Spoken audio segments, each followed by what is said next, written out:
Alhamdulillah, alhamdulillah, dulur Al-Fiktor. Semoga Allah Subhanahu wa taala senantiasa memberikan kepada kita keistiqomahan untuk belajar dan mengalap berkah dari pengajian di Al-Fiktor. Baik, dulur Al-Fiktor, kali ini hari Selasa seperti biasanya kita akan ngaji panguripan bersama. Namun kali ini karena Romo Kiai Haji Muhammad Imam Hambali sedang ada uzur, maka akan digantikan langsung oleh beliau, yakni adalah Bapak Kiai Haji Muhammad Ikhwan MSI MPDI. Baik, dulur Al-Fiktor, saya di sini bersama Mas Helmi Ansori akan menemani Anda, yang pastinya nanti Anda juga bisa bergabung dengan kami di 08123493939390. Anda juga bisa mengikuti kajian pada pagi hari ini melalui live Instagram Radio Al-Fiktor dan aplikasi Radio Al-Fiktor di Play Store. Baik, dulur Al-Fiktor, kita akan sapa bersama beliau. Beliau sudah hadir di studio. Assalamualaikum warahmatullahi wabarakatuh, Yai. Waalaikumsalam warahmatullahi wabarakatuh. Alhamdulillah, sehat dan bahagia.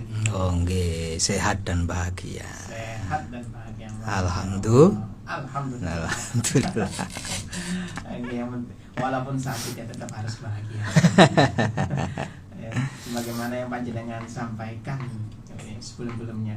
Mungkin panjenengan sehat walafiat. Amin, amin, keluarga amin. juga lancar semuanya. Gitu. Amin. Amin. Matur suwun, Mas Isya. Ya Iwan, mungkin ada informasi sebelum kita masuk ke topik pada hari ini, mungkin seputar jasa ataupun pondok pesantren pembangunannya. Iya, alhamdulillah. Minggu yang lalu itu gedung tahfidz Atin 2 itu sudah ngedek lantai 4. Masya Allah, alhamdulillah. Dan itu semuanya juga berkat jariah Bapak Ibu. Makanya mudah-mudahan Allah senantiasa memberikan balasan yang terbaik buat panjenengan semuanya. Amin. Jadi sekarang sudah ngedek di lantai 4 itu. Makanya disampaikan terima kasih kepada donatur dasar, kemudian donatur kaleng surga, dan donatur untuk pondok pesantren yatim dan lain sebagainya. Insya Allah itu semua bermanfaat buat umat, bukan buat pengurus yayasan, bukan.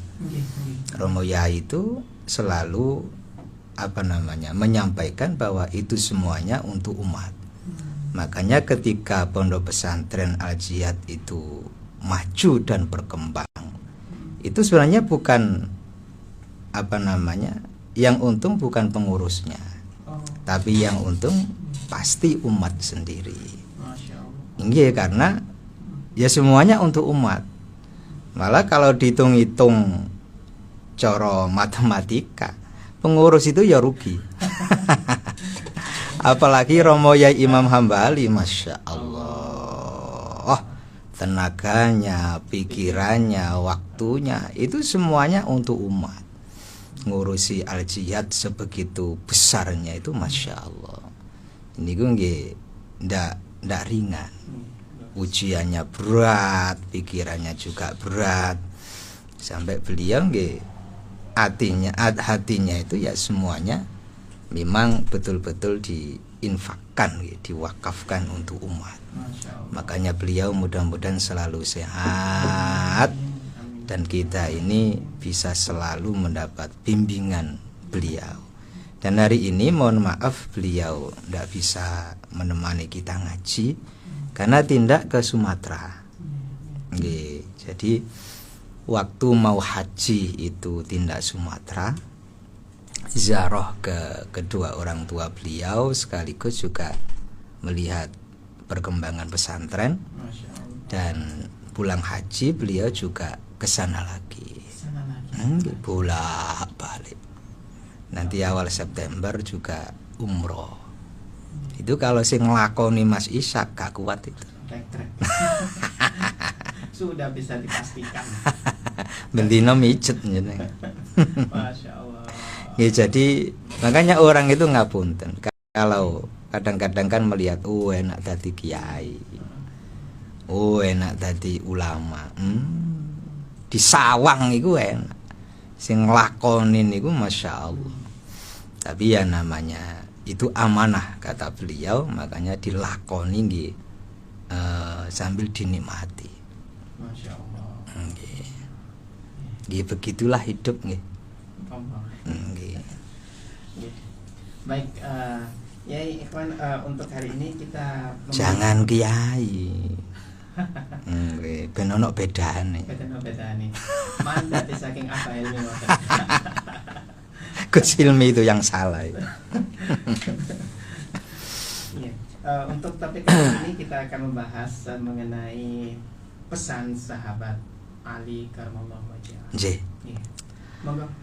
Bismillah, alhamdulillah, wassalatu wassalamu ala rasulillah wa ala alihi wa sahbihi wa mawalah, amma ba'du. Mas Ishak, Gus Hilmi yang sangat kami hormati, kami muliakan, dan dulur semua jamaah pengajian Panguripan Radio El Victor yang dirahmati Allah. Di dalam kitab Nahjul Balaghah, di sana dikutip makalah dari Sayyiduna Ali karramallahu wajhahu. Beliau itu ponakane Kanjeng Nabi, nggih mantune Kanjeng Nabi. Dan dari beliau melahirkan para habaib keturunan Rasulullah. Makanya beliau termasuk orang yang sangat mulia. Beliau pernah berpesan 6 hal di dalam kitab itu. Apa yang pertama? Da' sirroka bainal itsnain nafsika wa rabbik. Itu yang pertama. Biarkanlah rahasiamu itu hanya diketahui oleh 2 pihak. Siapa? satu, nafsika, dirimu sendiri, wa rabbika, dan Tuhanmu. Kula panjenengan ini dalam hidup pasti semua punya rahasia. Rahasia baik punya, rahasia yang jengka api yang duwe. Dan itu kata beliau Imam Ali karramallahu wajhahu, cukup dirimu dan Tuhanmu yang tahu. Misal kita semua punya amalan sholat malam misalnya, ya sudah, yang tahu itu cukup kita dan Allah. Mboten usah kemudian dicerita-ceritano. Nanti jatuhnya itu riya. Kecuali nang keluargane dewi, to nggih. Karena memang itu perintahnya ku anfusakum wa ahlikum nar, kan begitu. Jadi kebaikan apapun yang sifatnya sunnah itu sebaiknya dirahasiakan. Yang tahu cukup yang melakukan itu sama Allah. Nggih, betul. Karena orang itu kalau bisa merahasiakan kebaikannya, ya iku lakoni wali nggih ngoten niku. Tapi nggih rada abot. Opane zaman sakniki, nggih Masya Allah. Wayah maca Quran tengah wengi selfie dhisik. Update status. Baca Quran nih. Masya Allah. Ziarah nang makam pundi, selfie update status. Kita lagi ke wali ini. Masya Allah. Sebenarnya bukan persoalan kita ini berkenan atau tidak, tapi untuk diri sendiri itu nek muncul sifat riya, sifat pamere, gak ketemu Gusti Allah. Ketemu niku mak lampir. Hati-hati nih, Masya Allah. Makanya Romo Yai Imam itu ngapunten, setiap memberikan manasik, apakah itu haji atau umroh, itu betul-betul hatinya ketika umroh haji itu semata-mata golek ridhani Allah. Sebab eman atau bayare larang songko Indonesia ke Mekah Madinah, iku nek gak ketemu Allah itu eman-eman. niate pamer, niatnya sombong, macem-macem. Mboten ketemu Gusti Allah. Kan eman begitu. Sama kita ini ngelakoni sholat dalu, ngantuk-ngantuk dibelani wudu, dibelani sholat, dibelani baca Quran, tiba-tiba gak ketemu Gusti Allah. Kan eman-eman itu. Makanya kata beliau Imam Ali, cukup kalau kamu punya rahasia, yang tahu itu hanya dirimu dan Tuhanmu. Sama ketika kita ini punya rahasia yang gak baik. Misalnya kita pernah melakukan perbuatan dosa yang itu ketika diketahui orang itu menjadi satu hal yang enggak baik. Itu wis simpen dhewe mawon. Jangan kemudian dicerita-ceritakan. Kadang-kadang ngapunten nggih, kula njenengan iki justru mlayu saka rahmate Gusti Allah. Nate nglakoni maksiat, pirangane taun ditutupi Gusti Allah. Lho niku kadang diceritakno dhewe ya. Dibuka dhewe. Masya Allah. Lho kan enten ngoten Mas Isa. Nggih. Malah kadang-kadang gak wong liya anake sing diceritani. Nah, bapakmu biyen nom-noman iki ndawaprek. Mbandine iku mendem nak. Sawakmu tak pesen nih ojo sampe mendem koyo bapak. Lho. Itu koyok-koyok bener. Tapi itu salah itu. Salah gitu. Salah. Allah itu sudah memberikan rahmat, nutupi aib supaya tobat. Kok malah dibongkar dewi? Apalagi nang anake. Akhirnya anaknya nanti ketika satu saat melu lakoni bapake, itu punya alasan pembenaran itu. Misalnya lho nggih, pernah diceritani ngono. Akhirnya anake nggih naudzubillah kemudian mendem apa narkoba macem-macem. Seneni karo bapake. Awakmu iku kan nate dikanani bapak, ojo sampai mendem. Lho lah iya, Pak. Aku mendem niki ana sing cak contoh. Sopo? Ya sampai akhirnya jadi pembenaran. Nggih, Masya Allah. Maka niku lanjenengan ojo sampai seneng bongkar aibnya sendiri. Sing wis pirang-pirang tahun biyen nate tinggal sholat aja dicerita-ceritakno. Ya Allah, kadang tinggal sholat awake tetep sehat, rumangsane gak dimurkai pangeran. Nah, aku iki tinggal sholat pirang-pirangane tahun ya sik urip, sik tetep sehat. Jadi koyok-koyok itu apa namanya? Ia meninggalkan sholat, itu gak nekakno bendune Gusti Allah. Padahal bisa jadi itu istidraj. Diluluh sama Allah. Makanya kalau memang aib kita yang berupa keburukan dan kemaksiatan itu ditutupi Allah, ya sudah. Itu betul-betul jadikan kesempatan untuk bertaubat, dijaga. Itu rahmati Allah itu. Ya Allah, kula njenengan iki untung dadi umat Kanjeng Nabi Muhammad. Betul itu. Umat Kanjeng Nabi Musa sekali ngelakoni dosa, kongkon bunuh diri. Nah Allah, misalnya itu diberlakukan pada umat Kanjeng Nabi Muhammad, mungkin gak ono kabeh niku. Kalau ham. Kabate akeh wong urip nang donya niki. Masya Allah. Makanya betul itu. Kebaikan apapun kalau itu nilainya kita ingin tetap utuh, disembunyikan. Yang tahu hanya kita dan Allah. Banyak wali yang begitu itu banyak. Koyok-koyok wonge biasa, nggak punya derajat, status sosialnya juga nggak tinggi, tapi dia kekasih Allah. Mengapa? Karena ia punya amalan yang dirahasiakan, yang tahu itu hanya dia dan Allah. Kula panjenengan urip iku kudu duwe amalan yang begitu. Jangan hanya yang biasa-biasa saja. Harus ada yang enggak biasa. Orang itu kalau ingin punya derajat di sisi Allah yang enggak biasa, ya amalannya harus yang tidak biasa. Dan monggo terserah, apakah itu dengan puasa, apakah dengan baca Al-Quran, apa sholat sunnah dan sebagainya, macam-macam. Atau mungkin sodakohnya. Ya Allah, yang kita ceritakan sahabat Ali ini itu punya amalan yang sangat luar biasa.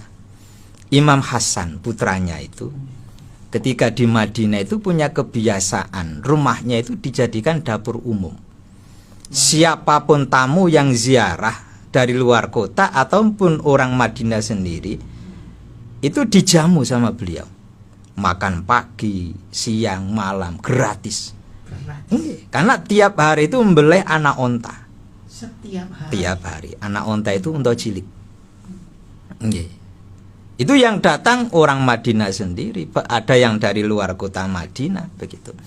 Pernah satu saat itu ada orang Badui. Badui itu orang Arab pedalaman, dusun. Misalnya dari Surabaya ini mungkin daerah Kidul Pacet lah. Dhuwur gunung. Nah, di situ makan orang Badui ini. Setelah makan itu dia nggak langsung pulang. Duduk-duduk sambil membungkus makanan itu. Bungkus, koper begitu. Lah Imam Hasan hatinya itu apa? Agak suudzon.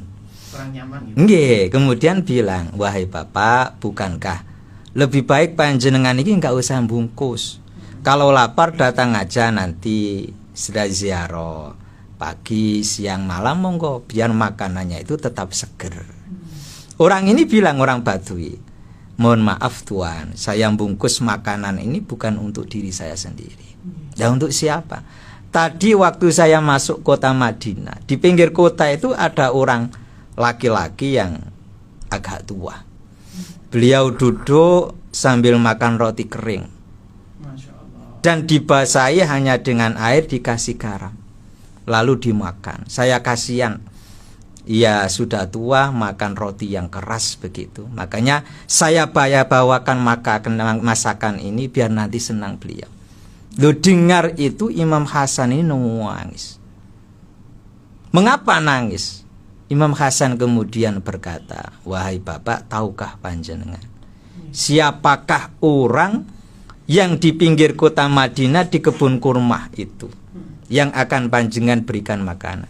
Ya ndak tahu siapa. Yaitu bapak saya. Beliau itu Sayyiduna Ali bin Abi Thalib. Dan karena kerja keras beliau di kebun kurma itu, akhirnya saya tiap hari bisa menjamu orang. Nah, itu kan amalan yang tidak banyak diketahui orang. Masya Allah. Jadi Imam Hasan putranya bisa menjamu banyak orang makan karena kerja keras dari Sayyidina Ali. Coba, ya Allah, cucu menantu Rasulullah kerja keras di ladang kurma orang untuk memberikan makan. Itu kan luar biasa itu. Dan saya yakin banyak orang yang begitu. Tiap hari Jumat bawa bungkusan nasi makanan, kemudian dibagi-bagikan di jalan.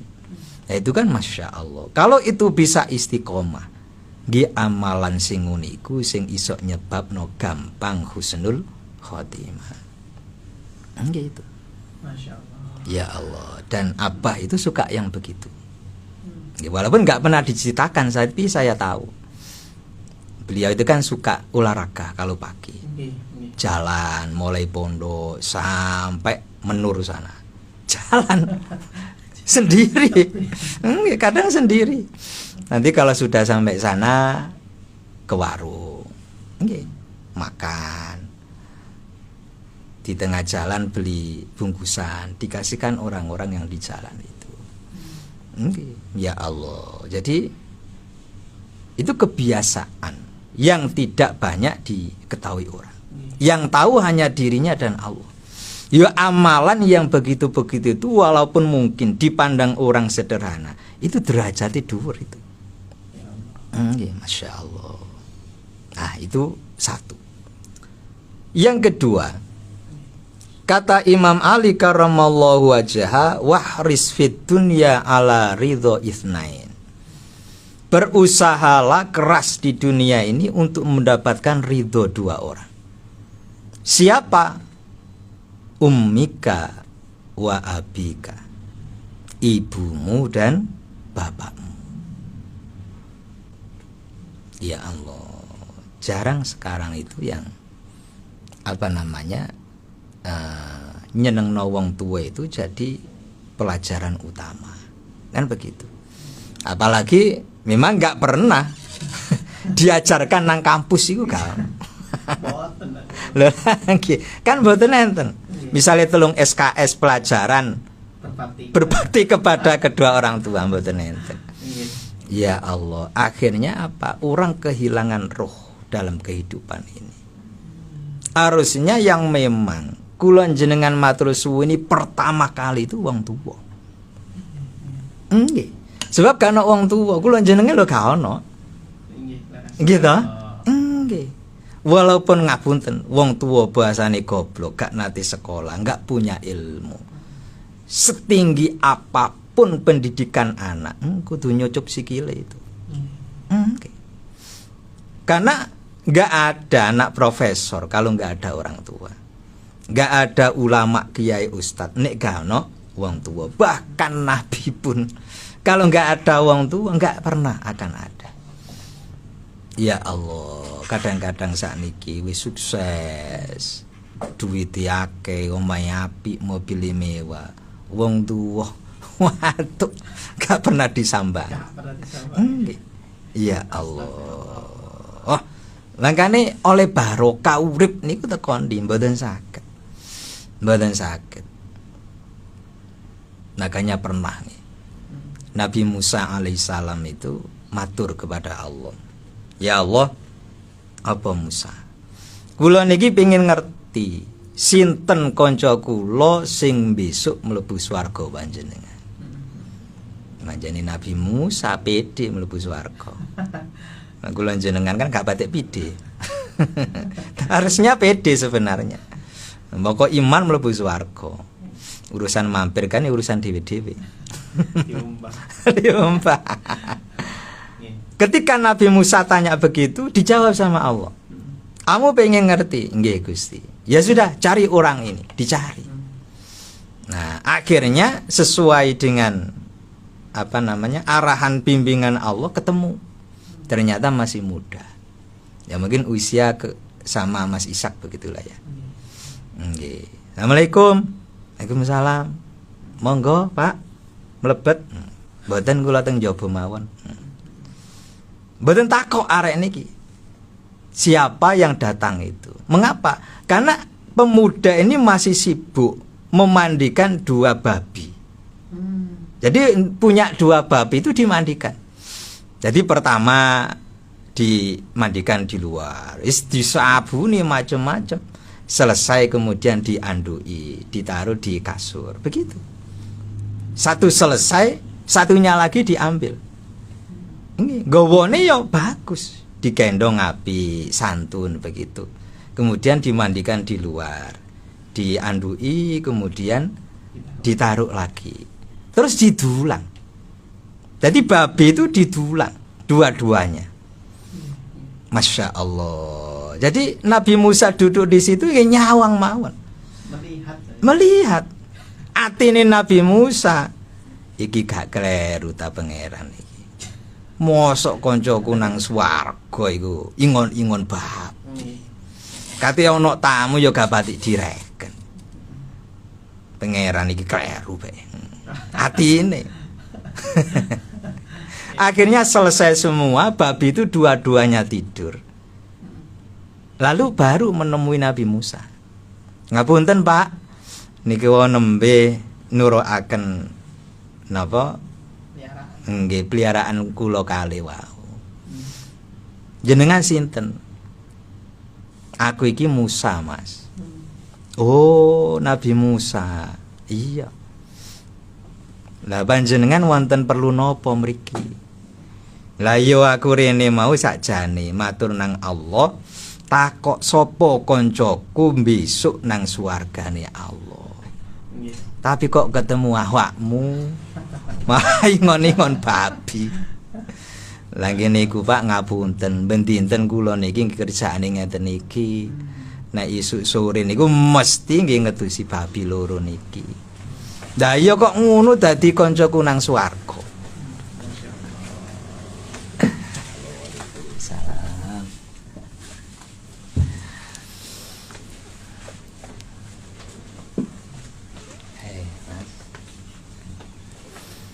Nah, ya ngono kok dadi kancaku nang swarga. Lah nggih duka. Kula nggih mboten sumerap ngono. Kula niki ahli swarga napa mboten? Lho lah iya iki sing salah sampeyan napa Gusti Allah? Nggih duka. Nah, lah iya. Cuma mosok Gusti Allah salah. Enggak mungkin. Sampeyan iki mesti duwe rahasia. Nah, ngoten. Akhirnya pemuda itu terus terang sama Nabi Musa. Kanjeng Nabi Musa, apa sakjane babi loro niku nggih senes babi asli. Lah terus apa? Babi loro niku bapak ibu kula. Lah kok iso babi. Nggih. Bapak ibu kula niki uripe mulai mbiyen seneng anakno duit. Akhire nggih didadosaken Allah rupa babi niku. Nah kula njenengan kudu percaya zaman niku. Nggih. Langsung. Oh tadi kethek ae biasa. Enten wong kok gak Jumatan, kethek. Nggih. Lah niki ternyata babi loro niku wong tuane. Lho coba. Walaupun wong tuwa niku wis oleh azabe Allah, dadi babi loro tetep arek niki birrul walidain. Didusi, diandui, didulang, diturokno. Masya Allah. Akhirnya Nabi Musa, oh ya bener Mas.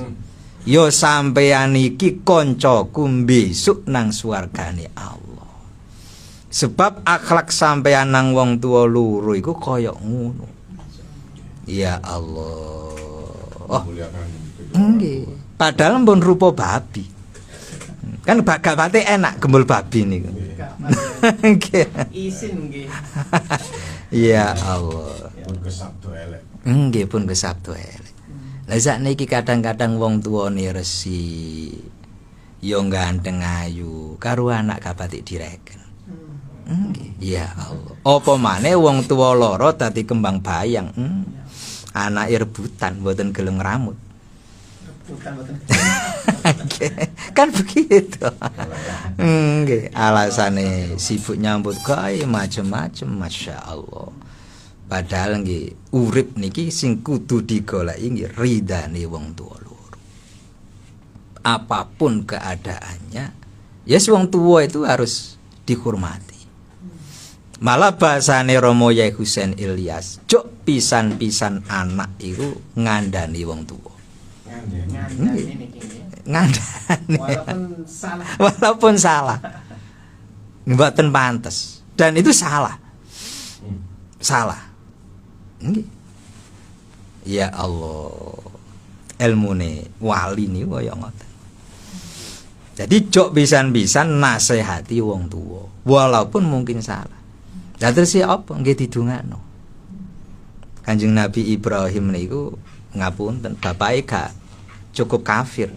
Sing gawe pangeran. Nggih, sing gawe pangeran. Tapi gak pernah ngandani bapak iku gak pernah. Mboten nate didongakno mawon. Nggih, didongakno supaya disepuro oleh Allah. Ayate kan wonten. Masya Allah. Gini ku namine akhlake anak nang wong tuwa niku. Didongakno mawon. Bapak bolak-balik metu wae didongakno. Khususon bapak kula Al-Fatihah. Simpel. Ya Allah, betul itu betul. Wong tuwa niku ngapunten, kapak-kapakno nggih jiwane jiwa wong tuwa. Nek do diomongi anak niku biasa gak patik trimo. Lho gak ridane atine wong tuwa nang anak sebab dikandani. Ndadekno gak enake nasibe anak. Walaupun mungkin wong tuwa enten salahe lho nggih. Nggih. Iki bahasane wong tuwa iku pangeran katon. Gini ku wae lho, misale kana wong tuwa, kula jenengan lho gak ono. Nabi yo gak ono, kiai yo gak ono, omane ustaz. Mboten enten. Masya Allah. Tadi yang keberapa tadi? Yang kedua. Yang kedua. Yang ketiga, dawuhnya Imam Ali karramallahu wajha, wasta'in ala syada'idi bi'ithnain. Minta tolonglah kepada Allah ketika menghadapi problem besar itu dengan sabar dan sholat. Bisobri wassalat. Kadang wong niku gupuh.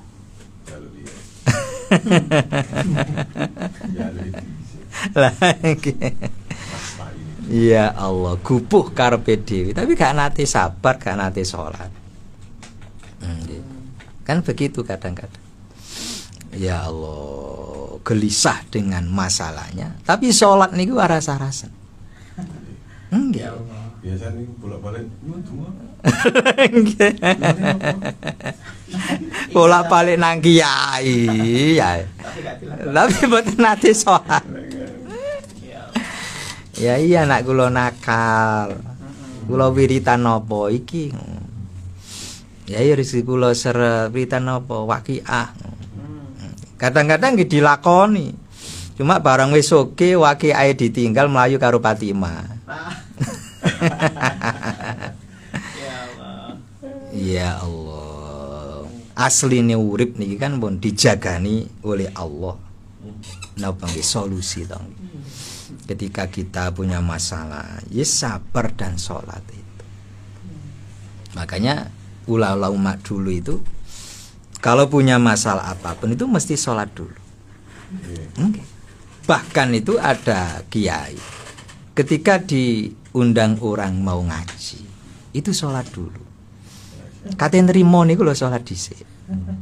Ya Allah. Mari sholat baru diterima utawa ditolak.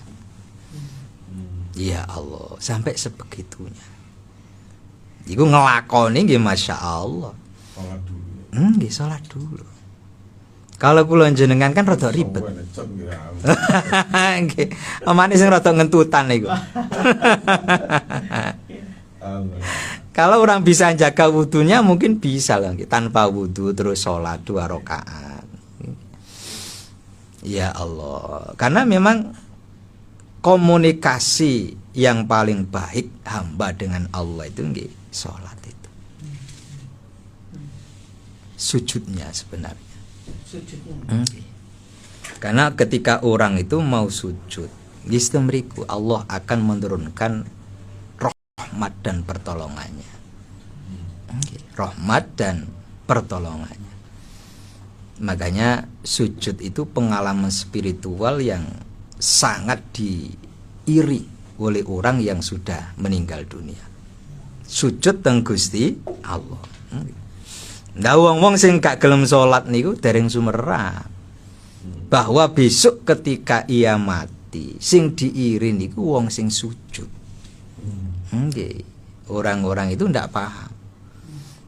Masya Allah. Makanya kita ini masih gelem salat, masih seneng sujud itu harus betul-betul disyukuri. Dia harus betul-betul disyukuri. Irinya harus sekarang. Irinya harus didisekno. Ya Allah. Ya kita ini kebanyakan iri ku babakan dunyo. Tapi kalau babakan pendekatan kepada Allah, gak pati iri. Ono kiai mobil mewah diiri. Pesantren gede diiri. Nyambut gayo apa? Enggak ngerti nek dalu kiai ini salat tahajud. Fatihah ping 1000, selawate 4444. Ngedeke turu. Nggih, kita itu sering begitu. Yang diiri itu babakan dunyo, tapi jarang iri dengan orang yang sregep maca Quran. Iri kepada orang yang sregep sholat tahajud.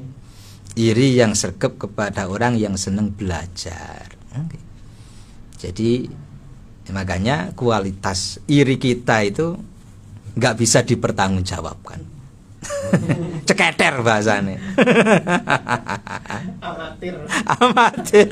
Ya Allah. Artinya bahwa Iya. ini harus diimplementasikan. Nggih, betul. Tidak sekedar iri. Ya. Tidak sekedar iri, harus pilih-pilih. Hmm. Kalau sepanjang iri kita ini sik babakan dunya, ya derajat kula jenengan sakmuniku. Allah. Tapi kalau kira kita ini sudah iri kepada orang yang seneng puasa sunnah misalnya, iri kita kepada orang yang seneng baca Al-Quran, orang yang sodako macem-macem itu, wah berarti iri kita ini berkualitas. Wong iri mawon kudu kualitas. Lagi. Ya Allah. Jadi gini kula nggih, mungkin kita ini masih perlu banyak belajar. Ya kan guru ke Romo Yai Imam Hambali dan guru-guru kita di Al-Victor dalam rangka itu mungkin agar iri kita ini gak ceketer begitu, amatiran. Harus iri yang betul-betul punya nilai di hadapan Allah. Jadi begitu. Itu tadi 3. 3. Nggih. Bisa mawon. Sinetronnya bersambung. Oke. Terus continue tadi. Dilanjutkan kembali.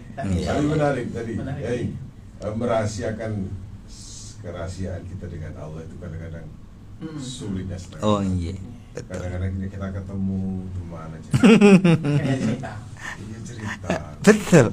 Iya. Nggih. Kok ngantuk? Iya, aku jam 2. Lah itu. Ya. Nggih, kebaikan niku ngapunten kaya plembungan diisi napa jenenge karbit iki lho. Pengen mundul lah ya mawon. Masya Allah. Nggih. Itu kalau nggak bisa ngempet metu temenan memang itu. Ya kayak itu. Ya. Ngantuk. Mambengi mari tahajudan. Nggak kerasa. Nggih, tapi saya yakin seperti Gus Gilmi Mas Ishak punya amalan yang memang dirahasiakan. Wah. Dan itu wah itu bekal tadi wali ini pangeran ya begitu. Wali kula mau dadi wali. Wali murid. Wali murid, wali santri. Wali nikah. Ya Allah. Iya. Nggih. Lalu apa namanya tadi ketika merahasiakan sesuatu itu ya ada hal yang perlu menjadi perhatian sekarang ini. Iya. Kamu di medsos Nggih. kita sering dibangunkan oleh teman-teman kita. Iya. Ayo, waktunya sholat, gitu. Di dalam grup ya. Dalam grup biasanya. Ini gimana mau? Nggih. Kapinya ya. Nggih, kalau itu sudah ada di kesepakatan grup, nggih monggo. Artinya sekedar membangunkan nggih. Kemudian jangan cerita, oh aku rolas rakaat. Istighfarku ping 1000. Jangan. Kalau hanya sekedar membangunkan, nggih monggo baik-baik saja. Nggih. Karena memang mungkin sudah jadi kesepakatan di grup itu ya. Artinya tahu sama tahu bahwa saling membangunkan begitu. Dan itu baik. Sama seperti ada grup one day one juice misalnya. Nah itu kan berarti kalau saya sudah khatam dicentang, itu niatnya bukan pamer atau apa, tapi memang sudah kelompok. Tapi di luar itu kita punya amalan yang tersembunyi, rahasia. Itu kan sudah umum. Makanya kalau sudah begitu sudah diketahui banyak orang. Makanya kalau orang-orang yang bisa menjaga hati ya gak melok grup-grup begitu. Ya Allah. Karena memang itu amalan yang Allah itu suka ketika yang tahu hanya Allah dan hamba itu. Masya Allah. Begitu. Masya Allah. Iya. Oke, terima kasih Yai. Kita akan lanjutkan kembali dulur Al-Victor kajian pada pagi hari ini, namun setelah jeda berikut ini. Baik. Sudah pertanyaan sudah mulai berdatangan. Ya. Niki telepon dulu ya. Oke. Assalamualaikum. Waalaikumsalam. Kali sinten? Ya Ustaz, enak Budira. Bu Fira. Fira, monggo. Saya takut lagi juga belajarnya tertinggal. Nggih. Nggih. Itu apa Mas judulnya? Apa yang dibahas hari ini? Tadi itu saya ketinggalan soalnya.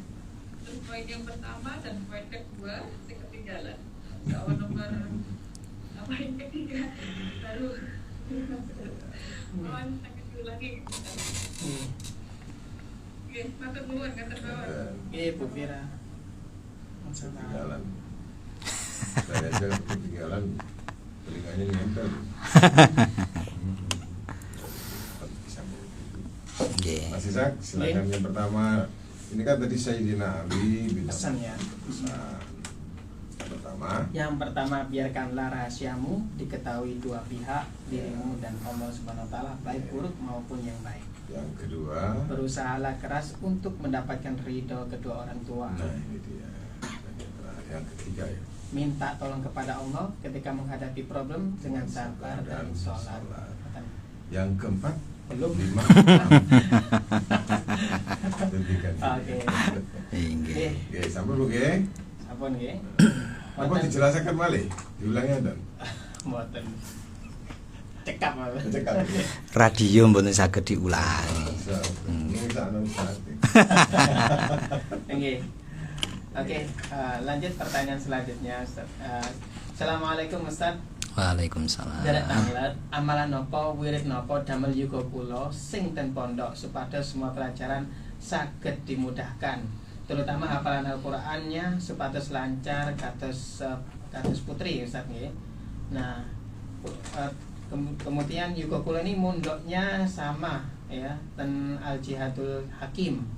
Saking ibu di Sidoarjo. Nggih, terima kasih.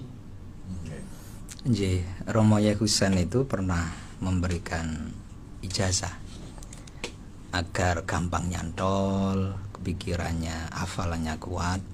Itu disuruh membaca Subhanaka la ilma lana illa ma 'allamtana innaka antal alimul hakim. Itu kan Al-Qur'an nggih, surat Al-Baqarah. Subhanaka la ilma lana illa ma 'allamtana innaka antal alimul hakim. Itu dibaca 7 kali kalau mau belajar atau menghafal Al-Quran. Nah, insya Allah dibaringi kemudahan dan hafalannya itu kuat. Masya Allah. Wah, itu masuk Ustaz Irfan ini. Nyantol semua ya. Mantap semua. Jauh-jauhnya Ali bin Abi Thalib, subhanallah. Nggih, jadi itu nggih illa ma 'allamtana innaka antal alimul hakim. Itu kan nggih, alimul hakim. Nggih. Subhanaka, maha suci engkau Allah, la ilma lana, tidak ada ilmu bagi kami, illa ma 'allamtana, kecuali yang engkau ajarkan kepada kami. Allah. Innaka, sungguhnya engkau, anta nggih panjenengan, al alimu yang maha mengetahui, al hakim maha bijaksana. Masya Allah. Itu kan dawuhnya malaikat. Jadi itu ijazah langsung dari malaikat itu. Ketika akan menciptakan Nabi Adam itu. Berarti si dereng enten menungso. Nggih, dungane pun enten. Tunggu tuwek. Nggih, tunggu tuwek. Bahasanya masih sak tunggu tuwek. Nggih. Ada penekanan innaka anta. Iya. Dua-duanya. Iya. Ada. Itu maksudnya apa? Itu penekanan bahwa yang maha mengetahui dan bijaksana itu hanya engkau. Innaka anta, 2 kali. Innaka engkau, anta ya engkau. Taukid. Nggih, taukidnya. Nah, itu memang hanya Allah. Makanya semua ilmu itu yang ngasih nggih Allah. Ya. Menungso niki ngasih goblok kabeh. Nggih, namung ditempeli ngoten mawon. Nggih. Masya Allah. Lanjut. Nggih. Satu pertanyaan. Maaf Yai, bagaimana seorang hamba yang mau berjamaah di musola biar terhindar dari rasa riya? Terkadang datang lebih dulu nanti dikira pingin jadi imam, sementara kalau tidak datang lebih dulu sholat berjamaah jadi molor. Karena hampir semua jamaah datang setelah iqomat. Takut disuruh untuk jadi imam karena ketawaduannya. Nggih, justru pikiran-pikiran seperti itu namanya riya. Allah. Nggih, jadi makanya kalau memang datang ke musola ya sudah datang saja. Niatnya itu menghadiri undangan Allah. Jangan sampai di hati muncul kalau saya datang dulu nanti suruh jadi imam, macam-macam. Jangan. Itu malah ngerusak hati itu. Ya sudah, kalau ingin ke masjid musola datang saja. Niatnya itu, ya Allah saya datang untuk memenuhi undangan sholat dari engkau. Ya sudah, enggak, mboten perlu. Itu berarti was-was. Dan was-was itu gudone setan itu. Ya, makanya ya sudah, kalau ingin ke masjid musola ya sudah, selesai wudu berangkat ke masjid sholat. Nanti jadi makmum, jadi imam, wis apa jari. Dan itu apa namanya? Memang harus belajar. Makanya hidup ini sing didelok iku Gusti Allah. Jangan menungso. Nek ngereken omongane menungso, sumpek kula panjenengan. Nggih. Saestu sumpek. Ayo ndelok Gusti Allah, aja ndelok menungso. Apa maneh omongane. Wis gak iso urip bahagia, seneng niku mboten saged. Nah ini kadang-kadang kuping itu dudu ndablek barang. Nggih, jangan terlalu gampang ngrungokno omongane menungso. Ya sudah, kita yang dilihat Allah. Titik. Apakah semacam itu yai merupakan lembut-lembutnya ria gitu bahasanya seperti itu? Ya bisa jadi. Dalam artian kalau misalkan kita ingin berangkat ke musola takut nanti dilihat oleh tetangga, wah sok-sok. Kan juga ada. Nggih, makanya itu yang seperti itu merusak hati. Engko gak ketemu Gusti Allah itu. Ketemu omongane manungsa itu. Makanya jangan gampang kita ini ngrungokno omongane manungsa. Ayo ndelok Gusti Allah. Allah itu yaitu orang itu kalau yang dilihat Allah, orang itu enggak beban hatinya. Nggak baju ini ya biasa. Misalnya begitu, nggak sandal ini ya biasa. Nggak kendaraan ini ya biasa. Coba kalau ngurungon omongane wong, supak. Golek kendaraan sing paling apik, golek baju sing paling apik. Ngoten. Macem-macem. Kayak ibu-ibu iku lho. Jilbab ae kudu serasi. Nek gak serasi golek dhisik nang pasar. Wah, dibelani yang begitu. Mengapa? Nggih, itu. Iku kan sebab apa ngrungokno omongane wong. Padahal orang belum tentu menilai dirinya. Ya kan kegedean rumangsa dhisik. Iya, makanya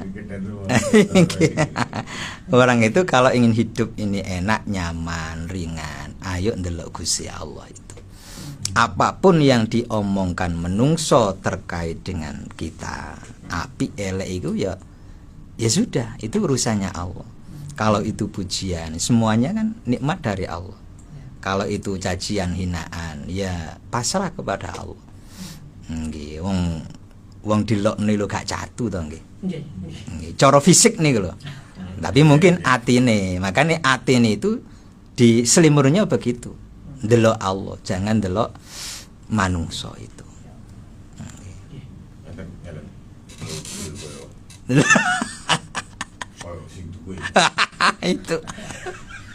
Itu sumpek yo. Mulai muring-muring. Makane to ya. Tuku mobil sing apik nang dealer kono. Lah terus ya apa dodol omah? Gak apa-apa, yang penting mobil apik. Turun nang mobil lagi. Betul itu. Orang itu kalau ngikuti omongane menungso mboten entek. Ya Allah, lamongan akeh ketheke. Akeh ngomong tak mari-mari. Neteni omongan gak ana. Ya Allah. Lah, nyemprot-nyemprot kan. Gantilah kok koncine. Ya Allah. Kadang spione sing burek. Enggak kan ganti sak mobil-mobile. Astagfirullah. Masya Allah. Iya ngoten niku menungso nggih. Ayo nek menungso niku mobil tumpakane moh barokah. Ngoten. Alhamdulillah duwe mobil wis kaya apa mawon kondisine disyukuri. Nggih. Kan wis kudu tebel kupinge. Zaman sakniki kudu tebel. Tebel nggih. Nggih, ya Allah, hati-hati. Mbun sampai gampang kena pengaruh omongan orang. Kita ini harus jadi manusia yang merdeka. Ngoten lho. Iya. Nggih. Nah, ini artinya apa sih, Mas? Nggih. Sampun. Sampun. Dulu kada. Nggih, alhamdulillah. Mudah-mudahan jadi ilmu yang manfaat dan barokah. Pangapunten Gus Hilmi dan Mas Ishak, dulur semua. Assalamualaikum warahmatullahi wabarakatuh. Waalaikumsalam warahmatullahi wabarakatuh. Nggih.